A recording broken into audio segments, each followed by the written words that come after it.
Hello and welcome to this week's edition of SportsDay Rangers. I'm John Blake. And I'm Evan Grant. So the Rangers open a 3-game series in Boston tonight as they continue their very road-heavy June. This road trip, Kansas City and Boston, and we talked to Evan. He's in Kansas City. I've been on both sides of the Missouri state line here over the last week. So far in June, so good. You know, they won the first 2 series of the month in St. Louis and then back at home against the Guardians. We'll see what happens when they get to Boston this weekend. But again, this continues a stretch of games that's largely against teams below 500, and it's an opportunity, John, if the Rangers can play well on the road for an extended period, for them to really gain some momentum heading into the part of the schedule that will be exceptionally home-centric. And after the road trip, the Rangers will play their final homestand here in June when they take on 2 teams that are struggling fairly mightily, the Minnesota Twins and the San Diego Padres. Yeah, and then they have another 9-day road trip. It's been quite the sojourn. Anyway, our guest this week's episode is a guy who started his career in Boston, a former Rangers outfielder and current Rangers Sports Network analyst David Murphy. Murph came up with the Red Sox in 2006 out of Baylor and came to Texas when the Rangers sent Eric Gagne to Boston in 2007 in a trade deadline deal. And the Red Sox managed to win the World Series even after making that trade because, as we've talked on this podcast, I was with the Red Sox at the time. It was not one of Theo Epstein's better deals. Eric Gagne was kind of a bust in Boston. But anyway, on the archives in Arlington, we're going to talk a little bit about hotels. The famous, I guess it was famous, legendary, I guess is a better word, Sheraton Arlington met its demise this past week, and we're going to talk a little bit about road hotels and Evan's excursions, a little bit about being on the road and over a very long career.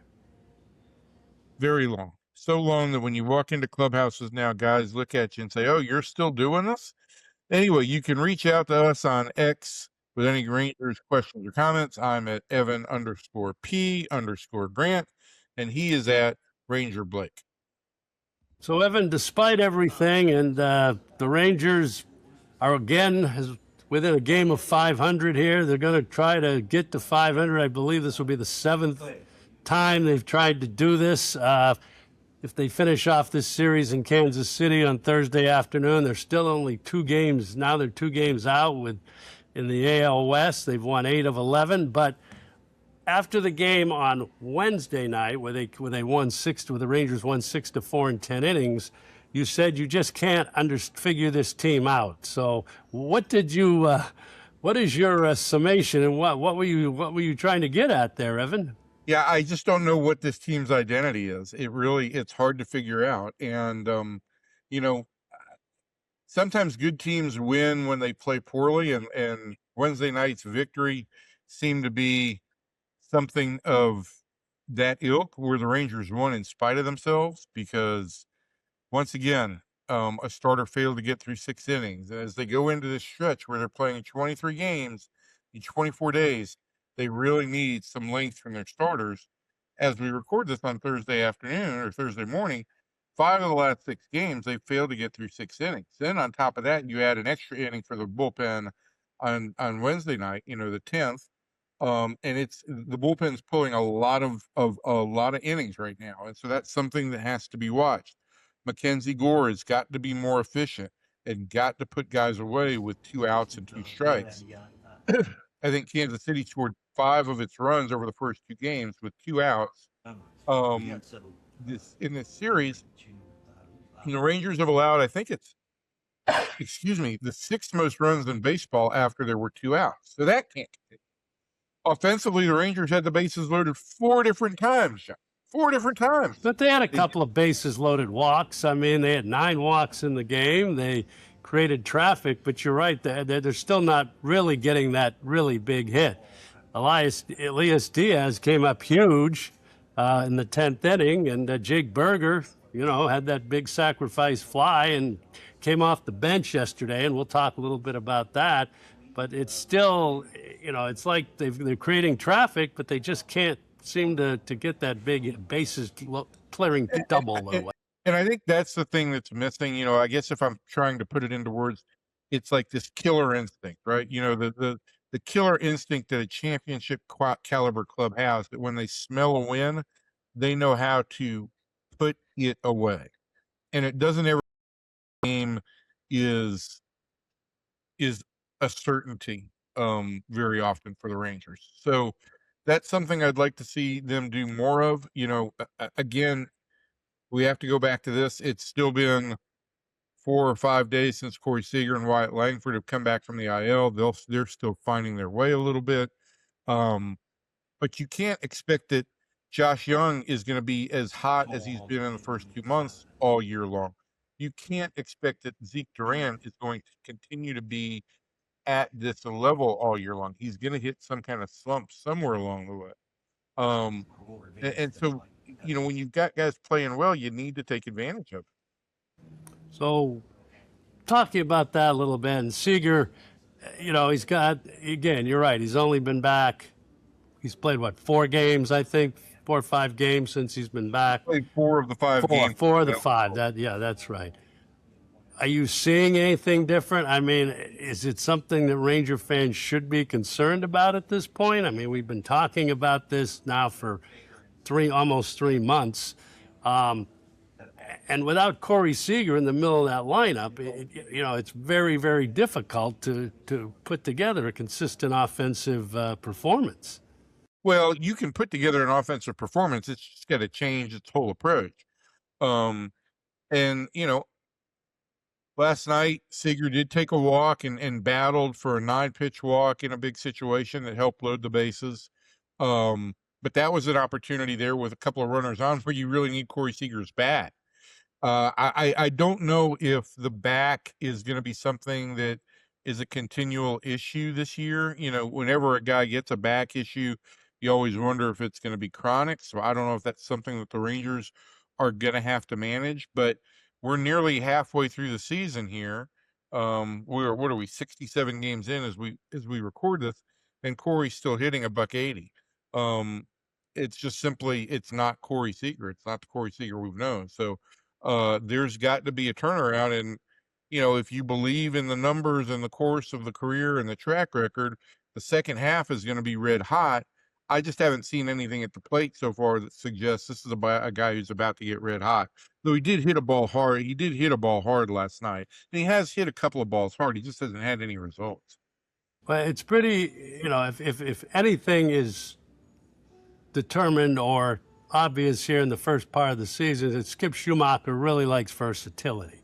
And last night he gave Ezekiel Duran a start at base, and he explained it that with this stretch coming up, where the Rangers have, I believe, 1 off day in 3.5 weeks, he's looking for that and playing Duran. But that versatility has really kind of helped the ball club here over the first 3 months. Duran being able to play multiple positions, Nicky Lopez coming up and doing that. I'm assuming when Josh Smith comes back, that will be his role. So that does play big into this team. Having a set lineup at least has been very challenging here to date. Yeah, it has been. And look, when you've got Langford and Seager out for a significant amount of time, and your number one utility guy out, you've got to have some versatility. And Ezekiel Duran has given them that. Nicky Lopez has given them that. In the short term, Michael Hellman has given them that.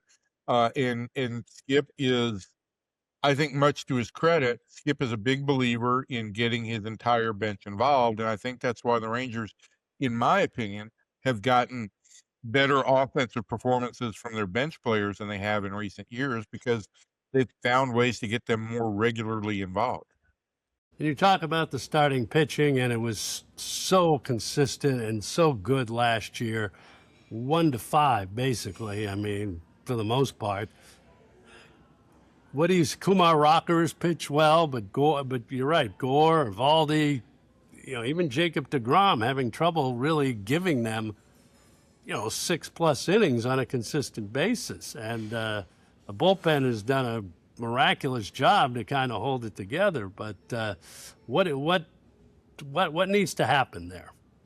I mean, it's just that, John. You've got to get quality starts out of your rotation. That was supposed to be the strength of this team going into the season. You know, with Evaldi, DeGrom, and Gore, you were going to have a top three as good as any in the league, and those guys have got to get through 6 innings consistently. Jack Leiter and Kamal Rocker have been very serviceable young pitchers. Rocker's on a very nice stretch right now. But you have got to get your veteran pitchers giving you 6+ innings every time out. I think with DeGrom and Evaldi early in the season, yes, there was some wanting to kind of a slow burn up, right? To build them up, particularly with DeGrom. Evaldi has pitched 6 innings, I think, in 9 of his last 11 starts. But the rest of the guys just are not getting through 6. Their pitch counts are too high.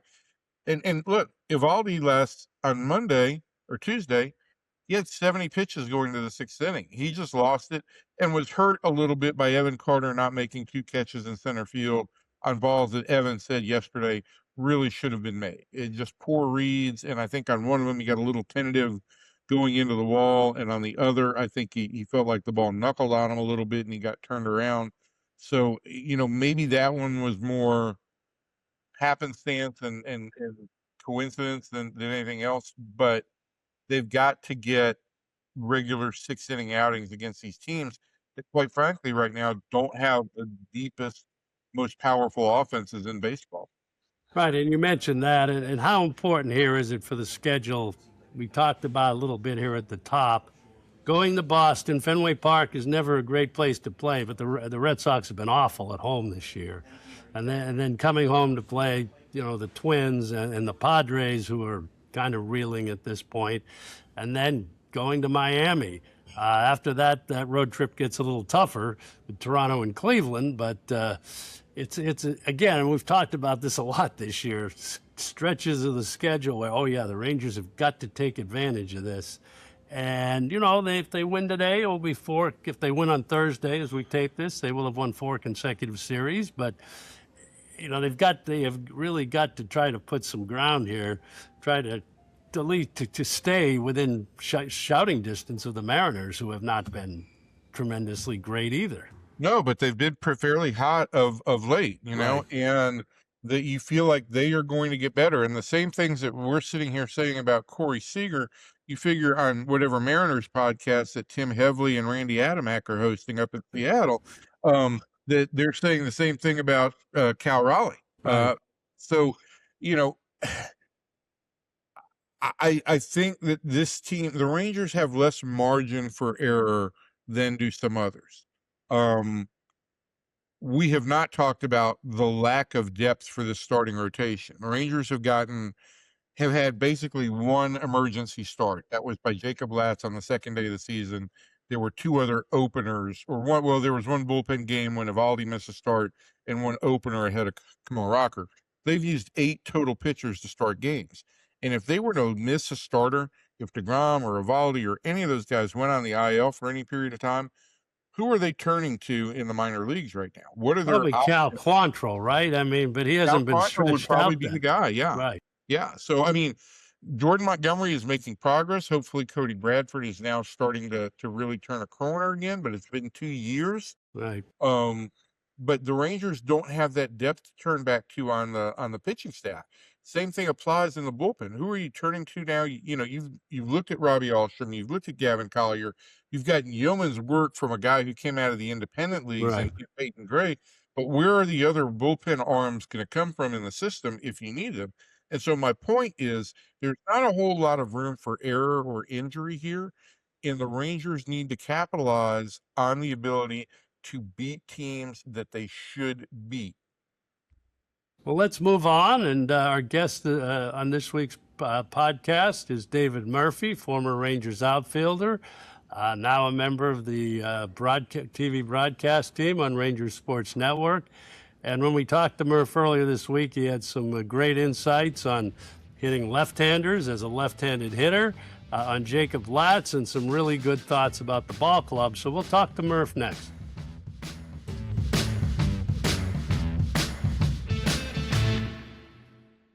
Well, our guest on this week's edition of Sports Day Rangers, David Murphy. Of course, everybody knows Murph played in the big leagues from 2006 to 2015, 1,100 games with the Rangers from 2007 to 2013, and now one of the members of the Rangers Sports Network broadcast team. Murph, thanks for taking some time today with us. Yeah, always enjoy it. So I'm just going to throw it out. I mean, you've seen the last two series going into Kansas City. You were in St. Louis, and then for the game this week on Sunday, as we record this on Monday, against Cleveland, and kind of seen the Rangers on both sides. Just kind of overall, before we kind of get into this a little more, we've close now to 70 games through the season. What do you see of the 2026 Rangers? I mean, I don't know if anything screams World Series champion right now. But at the end of the day, if your backbone is going to be your pitching staff, which it is for pretty much any team, when you've got DeGrom, Evaldi, Gore has been a little bit inconsistent here and there, but the stuff is there for a left-handed arm, and then same thing for Leiter and for Kumar Rocker.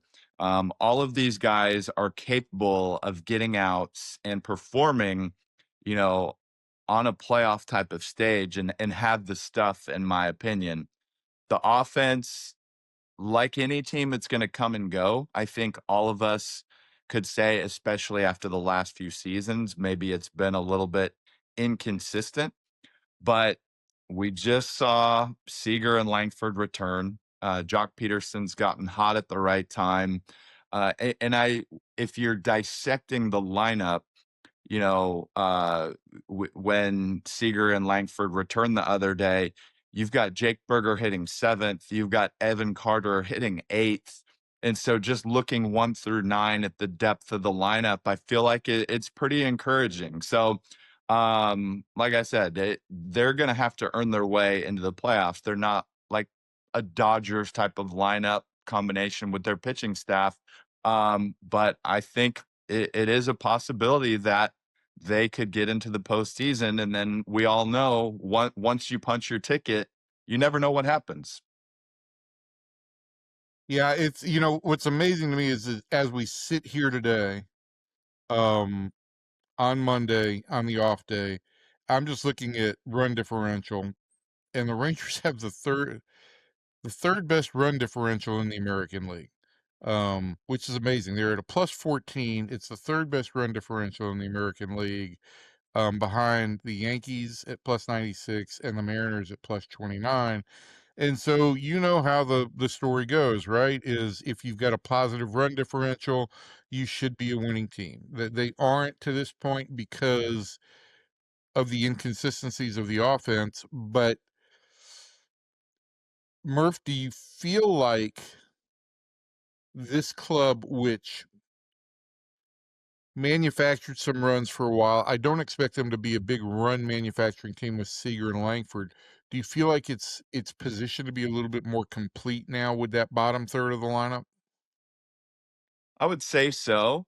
You got guys like Higashioka jumping in on the action when he gets time. He had a big game there in St. Louis last week. And he'll, go on a week or two tear where he binges some home runs. So things like that can be helpful because, at the end of the day, as an offense, you're just trying to wear that opposing staff down. And 7, 8, 9, when those guys are hot, that just makes it incredibly difficult on an opposing pitching staff. So would love to see, and I think all Rangers fans would love to see Evan Carter get hot. It's been really cool to see Ezekiel Duran and his breakout. That you could say there would be times over the last 2 seasons where you might not think he would be part of the Rangers organization anymore. They stuck with him, and it's really paid off. So yeah, 100%. It's possible, and things are taking shape, right? And I think I would love to see what we've seen this past week or two as well. It just seemed for the first few months we couldn't get the offense and the pitching staff on the same page. It seems so frequently when we were pitching, we weren't hitting. And then as inconsistent as the offense has been, when the offense would decide to have a solid streak, then it would be a time where we weren't pitching. So it seems like those two sides have synced up a little bit more lately. Murph, you mentioned Evan Carter, and he's playing elite defense, and you were a left-handed hitter. I think you still are a left-handed hitter if you decide to get in the box. Um, but you went through some of the. I'm looking back at your splits. I mean, your splits weren't as wide as his are right now. But what do you think Evan Carter's got to do to be more of an offensive? I don't even say threat, but more of an offensive complementary piece. Yeah, I haven't had conversations with Evan about this, so I don't want to put words in his mouth on what he's thinking and feeling. At the end of the day, and I'll say this too, like the type of arms that he's facing from the left side are better overall than the ones that I faced. And not only are they better, but they're teaching all of these guys pitch tunneling. And, if you're a sinker slider guy, that pitch looks the same on the way to the plate longer than it did in my generation. So yeah, he's got a bigger challenge. And talking about my splits, I didn't really hit for power against lefties. I could go up there and I could have a good professional at bat, and every now and then I might get a start against a guy like a David Price or something like that. Sure, I'd probably strike out a little bit more. I think at the end of the day, when you're talking about a matchup like that, it has everything to do with the hitter staying square. And what I mean by that is you talk about either your front hip staying on the pitcher as long as possible, staying towards center field, or even, you talk about a guy like Jake Berger, whether it's a lefty or righty, he kind of has that step in the bucket kind of mechanical approach, right? Well, he can be successful. John, you were with the Red Sox for a while. Dustin Pedroia was notorious for doing it as well. So Exactly. you can have that step in the bucket type of approach as long as you keep your upper body square to home plate, square to the pitcher. And I think that's the one thing that's really noticeable, is that front side just flies a little bit when he tends to face lefties. Maybe it's because he doesn't get those opportunities very much, and it's just an uncomfortable type of at bat. And any hitter will have that, whether it's a specific matchup, whether it's a specific pitcher. Eventually, you just have to commit to it, and go for it. And I would love to see him just get more opportunity, and that's going to come with the Rangers lineup doing better, right? So if we're up by 4-7 runs later in the game, or even down by a good margin later in the game, he's going to get more opportunity, and hopefully when he gets more opportunity against lefties, he'll get rolling. But the track record so far to this point in his career just hasn't been a good one. Murph, the teams you were on back, we had a lot of slug. I mean, back in those days, we had Nelly Cruz, Josh Hamilton. We had guys that could stand, multiple guys in that lineup that could put the ball into the seats. This team, struggles with that a little bit, and as Evan calls it, small ball. I'm not sure I like that name, but trying to do more to score runs and bunt a little bit. How do you see that team kind of develop that here over the last month? How has it improved? Yeah. Well, whatever you want to call it, I would say from a guy that loves the purity of baseball, like it's awesome to see them manufacture runs and capitalize on the little things. So in St. Louis, there was a particular night. I think Higashioka was hitting 8 and Nicky Lopez was hitting 9. And I believe both of them squared to bunt, and both of them didn't get the job done. And they were facing Riley O'Brien, who is the Cardinals closer. The numbers against his slider, I want to say the first appearance that he had in the series, opponents were 0 for 19 against his slider. His fastball was up to 100. Higashioka did not get the bunt down. And then he slaps a single to right with 2 strikes. Nicky Lopez comes up. He doesn't get the bunt down, but he ends up seeing 7 pitches. And then Jock Peterson ends up going to get a 100-mile-an-hour fastball down and out of the zone. And then the Rangers go on to score 2 more runs after that. So they built themselves a 3-run cushion.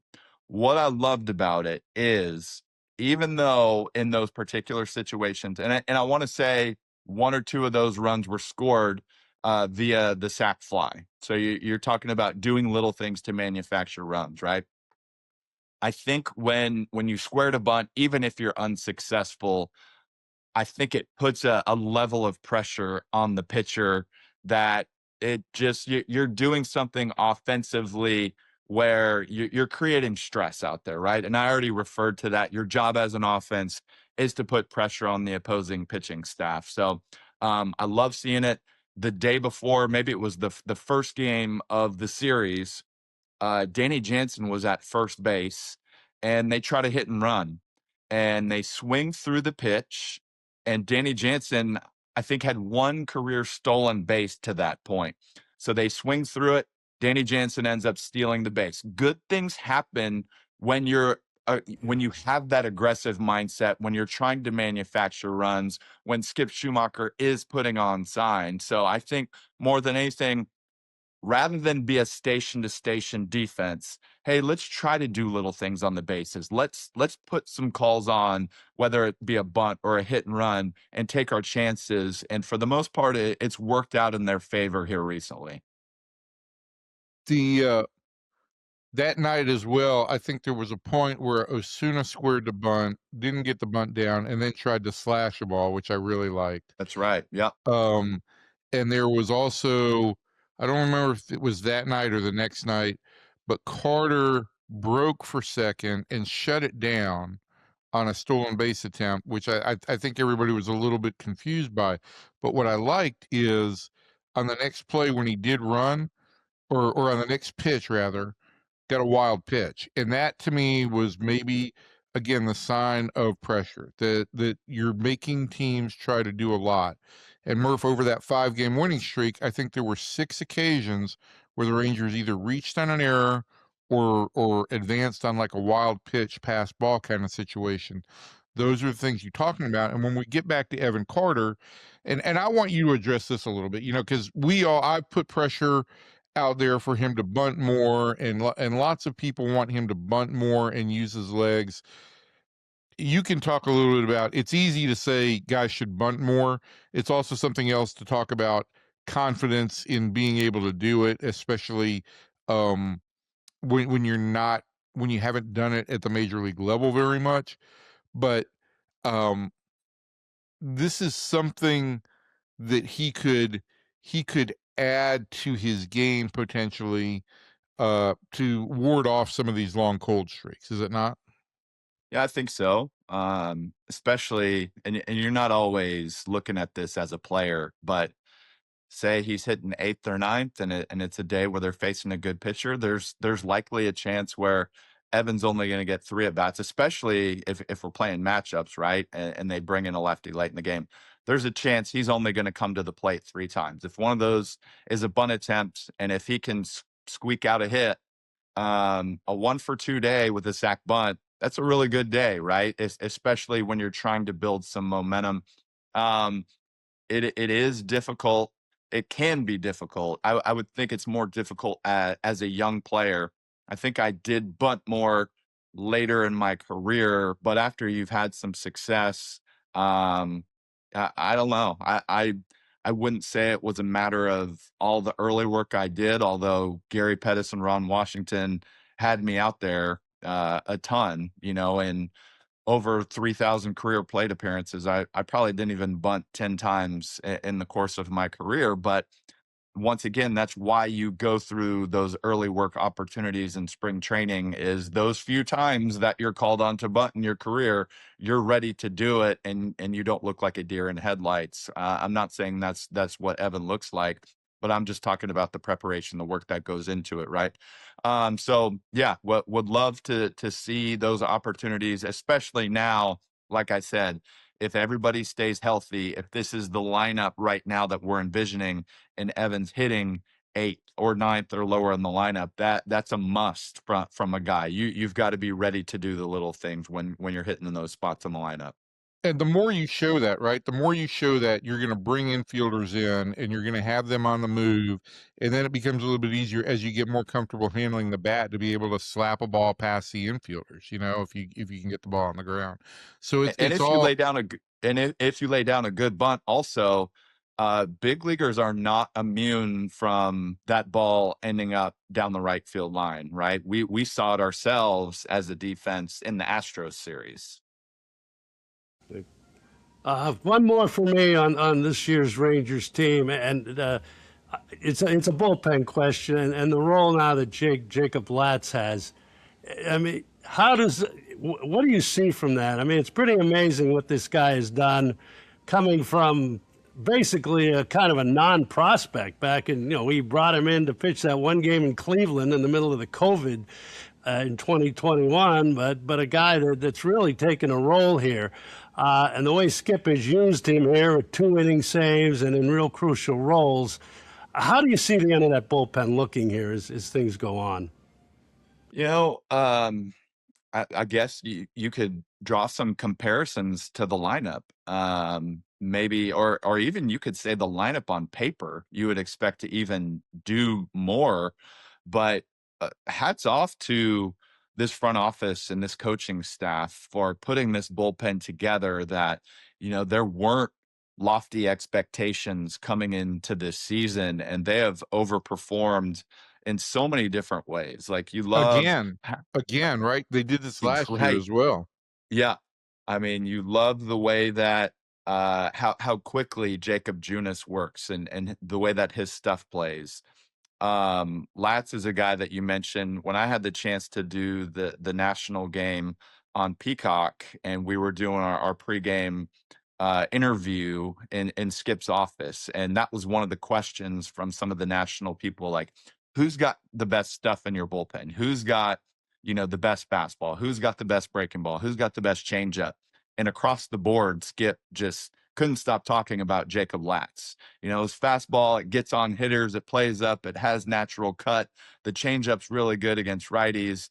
He's got a breaking ball to go with it to get lefties out. So I think what you mentioned, John, going back to that outing that he had in Cleveland, and then even up to a couple of years ago, I remember a game he was actually pitching pretty well. He comes in a big spot in Milwaukee and gave up a grand slam to Rhys Hoskins. So I remember some difficult moments that Right. he's had. He's been up and down a little bit. He's been back and forth between the rotation. I love. I told him a few weeks ago, I said, man, if there's anybody that I want to see have success, it's you, because of the way that you go about your business. You're quiet, and you're just keeping your head down and going about your work, right? And I love the way that he has said publicly, I want to be in those high leverage moments. Like, a lot of players don't necessarily put their money where their mouth is, and he's done that. So I love his quiet presence. And then even say like a guy like Jalen Beeks, he came in a big situation last week and got 2 big strikeouts, and I believe he threw an inning and 2/3, so he got out of a big jam there. And there's definitely guys that I'm forgetting, but just up and down that bullpen, there's guys that are getting the job done. Yeah, that's the thing. You mentioned this with Latz, and I'm glad you mentioned it, but he is an easy guy to kind of pull for because of how team-centric he is, how dedicated he is to his craft, how willing he is to do multiple roles. Because let's again remember, this guy had 4 shutout innings for Jacob deGrom as a starter. He and Mason Miller are the only guys in the big leagues right now with 4 saves of more than an inning. And 3 of his have been 2 innings. And the one other guy that I know it was just you run through so many names, but Peyton Gray is another guy that's Yeah. just easy to pull for, especially this guy who's doing it with his changeup and his background story.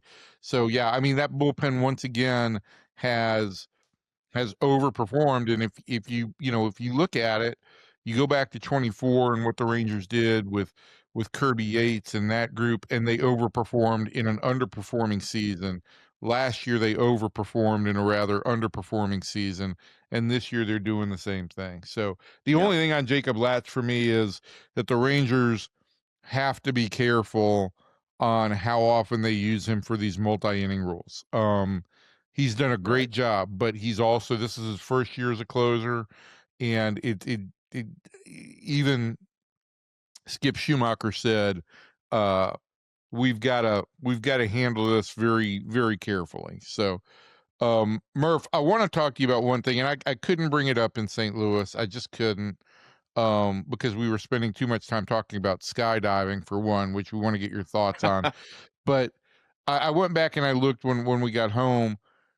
Since 2011, you played 3 games there in 2013 when the Rangers swept the Cardinals. But what was it like for you to be back in that clubhouse? Do memories come flashing back? Like, how do you view all of that now? Yeah, what are we? We're 15 years removed now. So, and that was the second trip back. I did the St. Louis series 2 years ago. That one That's was right. a little Okay. different, I think having been there once previously, that one kind of helped to soften the blow a little bit. I have mixed feelings on how I talk about this because one, as a player, you're an ultimate competitor, right? And every kid that wants to be a major league baseball player, that's what they want to do the most. They want to win a World Series. And we were so close and we didn't get it done. You go back to the previous year, 2010, like we were never really close, right? And I I'll try to be quick and concise here because I feel like I could fill the rest of our time just with this question. I can look at it from the standpoint of, um, I played golf with Michael Young, probably 4 or 5 years later, and I thought he put it into a great perspective. He said, think about all the players in the history of baseball that were never even in that position. Like we were in a position to win a World Series. We had our shot and we just didn't get it done. And I don't remember the exact words. I'm paraphrasing, but it was basically like I can live with that, right? And I thought those were that put it in perspective a little bit. But and I think in the same way, I kind of think, how would my life be different today? What would it really be like? Would it have added years to my career personally, or even a year? Would it make people look at me differently because I was a World Series champion rather than a World Series runner up? Um, but goodness, like I will say there was a point in time during the pregame stuff where they were showing highlights of the 2011 World Series. They were showing the freeze triple and then the freeze walk off. And yeah, when I see that type of stuff, it does make me a little bit sick to my stomach, right? Just the competitive nature of the game and what it was to be an athlete. I don't think it's not something that I think about very frequently now, having been retired for 10 years. But then, walking those corridors to the clubhouse, and I think about the stories of even my wife telling me that the families were ready to rush out on the field, and my daughter was heartbroken because she had gotten to pour ginger ale on my head after winning the ALCS, and she wanted to do that so badly. So just there's so many different aspects to it that I'm definitely still a little disappointed and maybe still a little heartbroken. But at the end of the day, like it is what it is in the game of baseball, and you're gonna have triumphs and you're gonna have failures. And even though it was a huge failure, um, I'm glad that I had the opportunity to be on that stage and be in that position to begin with. It's funny you mention your wife, because, like, for me, the enduring visual, like, when I walk the corridors of Busch Stadium, I don't for the listeners, I don't know that they understand this. You take an elevator down, and it's one of the longer walks to the clubhouse for media. You have to kinda wind past the Cardinals clubhouse and then past the club, and you get there, and after game 6, as the media was going down to the clubhouse, it was nothing but a procession of disappointed Rangers personnel that Yeah. was lining that hallway because they were all expecting to be on the field, and we're walking past them, and they all have this just ashen look on their face, and the wives, the club officials, everybody. That's the thing that flashes back through my mind every time I'm in that stadium making that walk. So I'm glad you mentioned that because it really is. And I know you were in the clubhouse, not in the hallway, but it really is kind of visceral when you think about it to really have that same kind of flashback. And I'll say real quick too that, like, as heartbreaking as game 6 was, there was no part of me that thought we weren't going to come out the following night and win game 7. Um, and the part where things started to turn a little bit, we got the early lead, right? And then Freeze, of course, he hit a big double to answer in the bottom of the first, and we knew that these guys, regardless of how much fight we had, they were going to have just as much or more, and they just, man, whatever magic they had, it played out in both game 6 and game 7.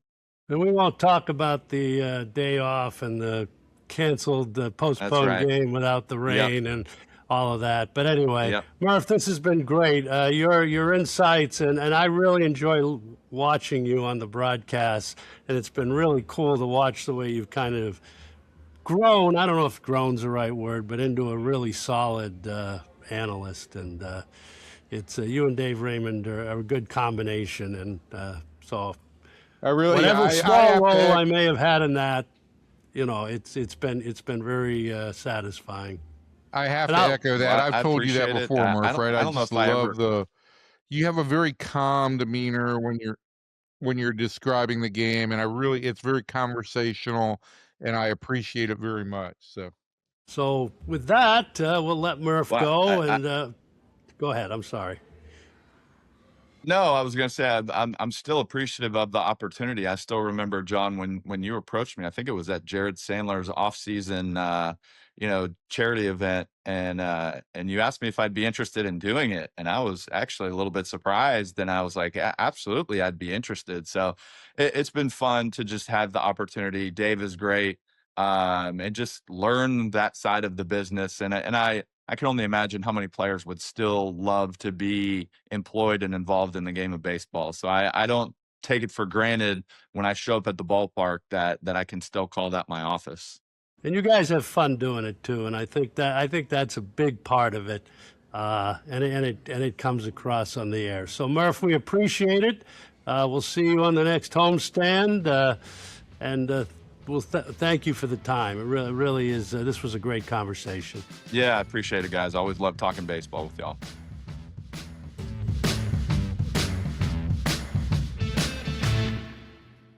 Well, that was a great conversation with David Murphy. Like we talked, Evan, he really has developed into a really solid analyst. And Murph didn't talk that. He was a great, as a player, always very accommodating. But I'm not sure I ever saw him in that role. But he really does know the game and can really communicate it.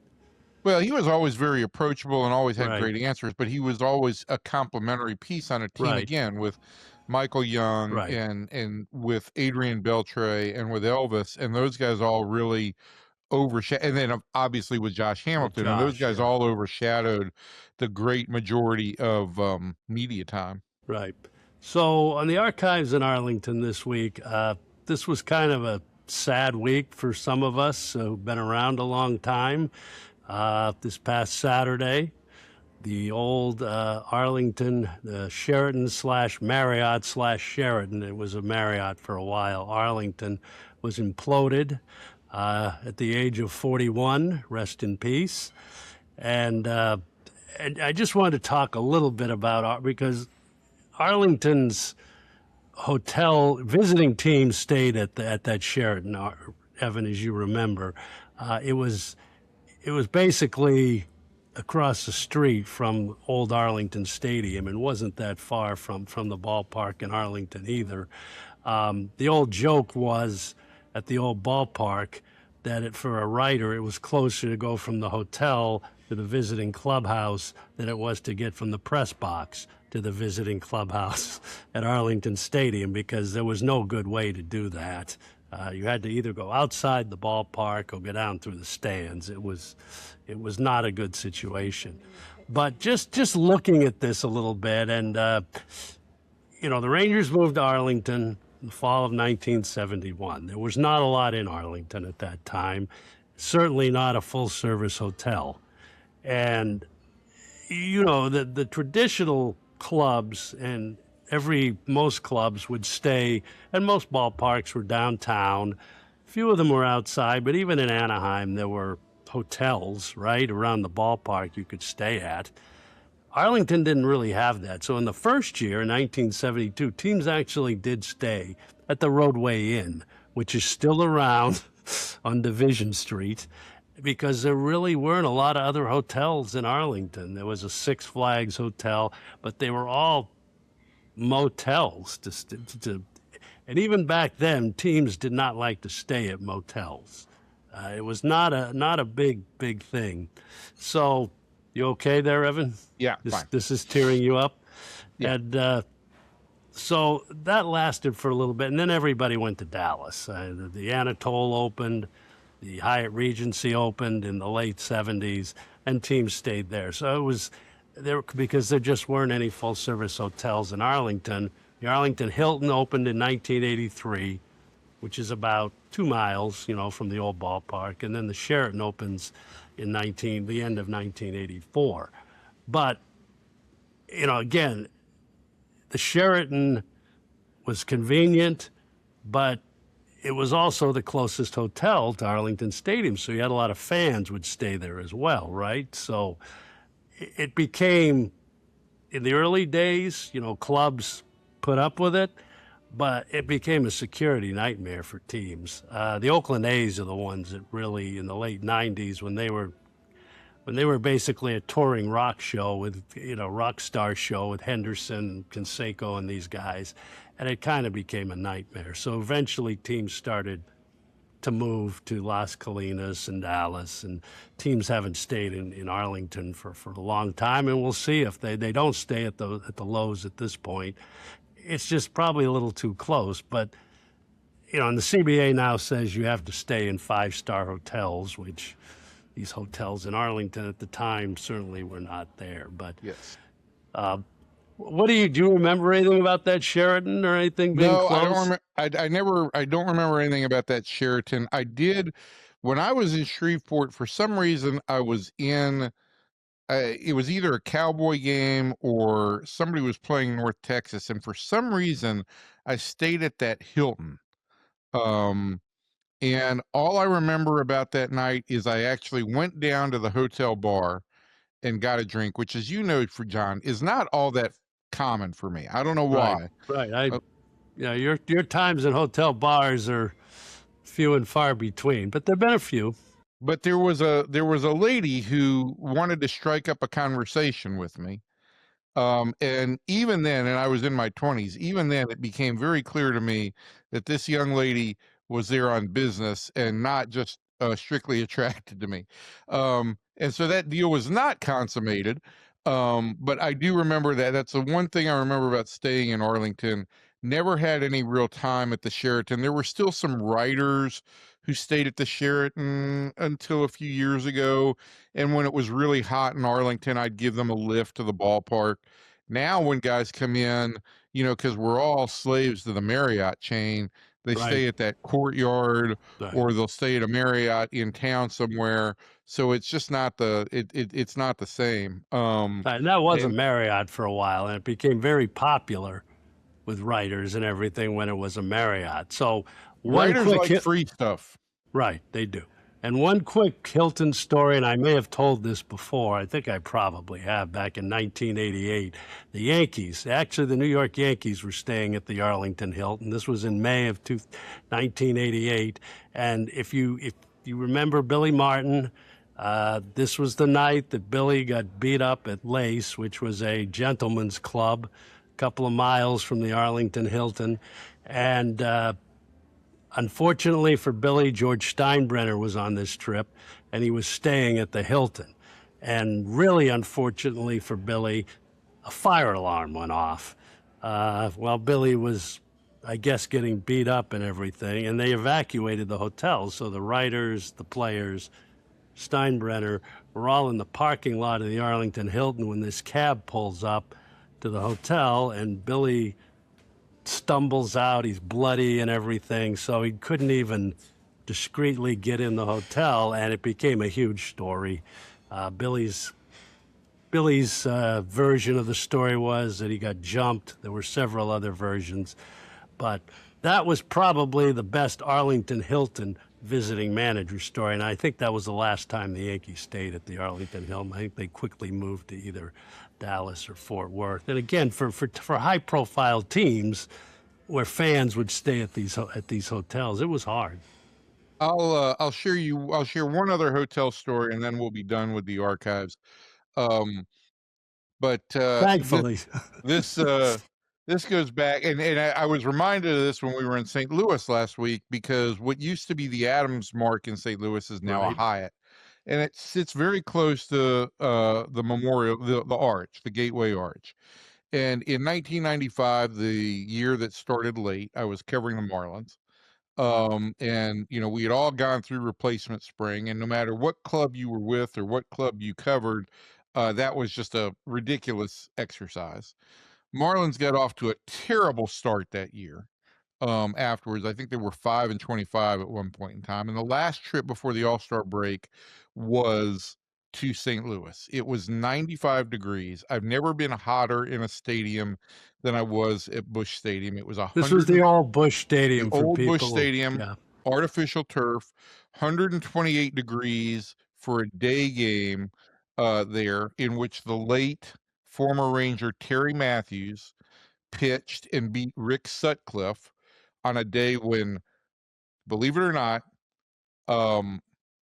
Tony Randall from The Odd Couple threw out the first pitch because he was doing a revival, and it all just was so ridiculously stupid. And that night, for some reason, and you know how rare this is in this day and age, the writers, the players, and the coaching staff all ended up at the hotel bar at the Adams Mark. All of us ended up getting very, very drunk. My favorite line of the night was John Burkett, former Ranger and former Right. guest of the show, was talking to a young lady who, and everybody who knows John knows he's a very mild-mannered guy, doesn't Right. look like a big-time athlete. And the lady did not believe that he was a baseball player. And she said, "Are you a baseball player? Then how much money do you make?" And John, who used to use the word waffy to describe being a little bit inebriated and was quite waffy at that moment, said to her, "Let's just put it this way, I'm happily overpaid." The night ended with one of the writers in a bar, a topless bar, not me, it was not me. I ended up in my room where the room was doing ellipses. Spitting, yes. Yes. One of the writers ended up in a topless bar in East St. Louis, Missouri, and was Right. kicked to the curb. And another ended up being escorted off of the property when he had fallen asleep at the base of the Gateway Arch. So it was quite a night. And that was also the last time I remember being quite inebriated, and for good reason. But that is my favorite hotel story of all time. Well, that's a good one, and we could go on and on with hotel stories, but we're not going to bore you with this. So that's this week's episode of Sports Day Rangers, and thank you to David Murphy for joining us this week.